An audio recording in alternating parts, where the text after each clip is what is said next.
After work, he stopped at a boutique and picked out dresses, some for Chinny and one for Naomi. When he got home, he handed the bags to each of them. Chinny grabbed hers with a frown. "What's this?" she asked, frowning at the bag. "A little something for you," Francis replied simply. Chinny barely looked at the dress before tossing it on the couch. Thanks, I guess." Naomi, on the other hand, stared at the bag in disbelief. "For me, sir?"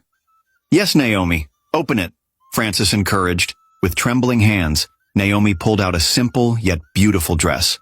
Her eyes filled with tears as she clutched it to her chest.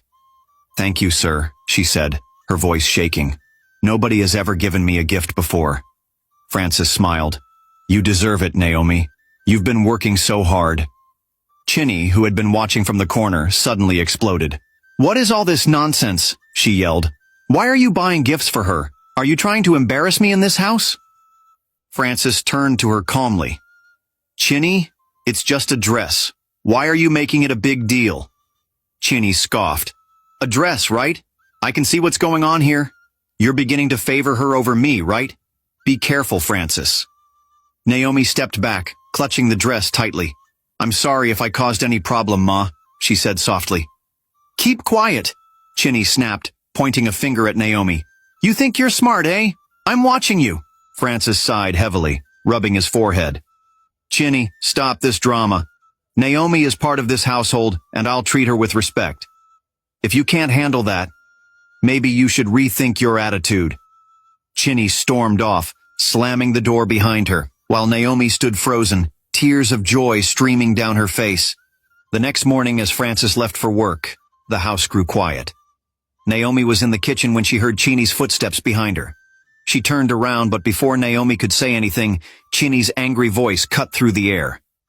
"You think you can just walk in here and take my man away from me?" Chinny shouted. Her eyes were filled with fury. "You're nothing but a dirty girl trying to steal what doesn't belong to her." Naomi took a step back, her heart racing. "Madam, Shut up!" Chinny shouted, stepping closer. "You don't know your place. You think because he bought you a stupid dress you're special? Well, you're not." Before Naomi could respond, Chinny stormed into the room where the dress Francis had bought for Naomi was hanging. With a cruel smile, she grabbed the dress and marched outside. Naomi followed, her voice shaking. "Please, madam, don't. That dress means so much to me." "Shut your mouth," Chinny interrupted, holding the dress up to the fire. "This is what happens when you try to take what's mine." Naomi's eyes widened as she watched the flames consume the dress. She couldn't move, her tears falling freely. "Please, don't do this," she pleaded, but Chinny was relentless. "You'll never be good enough for him. I'll make sure of that," Chinny sneered. When the dress was completely burned, Chinny turned and walked away, leaving Naomi standing there, sobbing. Naomi didn't know what to do or where to go. She had nothing left. A week later, Francis was getting ready to leave for the building site when he saw Naomi in the yard. He smiled at her and asked, "Naomi, would you like to visit the building site today? Some of your old colleagues from the construction site are there. I'm sure they'll be happy to see you again." Naomi's face lit up. She had always been grateful to the workers at the site. They had been kind to her, helping her when she needed it most. Seeing them again would be a great way to show her appreciation. "Yes, sir, I'd love to," Naomi replied, her heart racing with excitement. Francis smiled and walked toward the car, waiting for Naomi to come out. Naomi quickly ran inside to get ready. She had to look her best for the reunion, but when she finally stepped out, Francis's smile faded. He looked at her in surprise.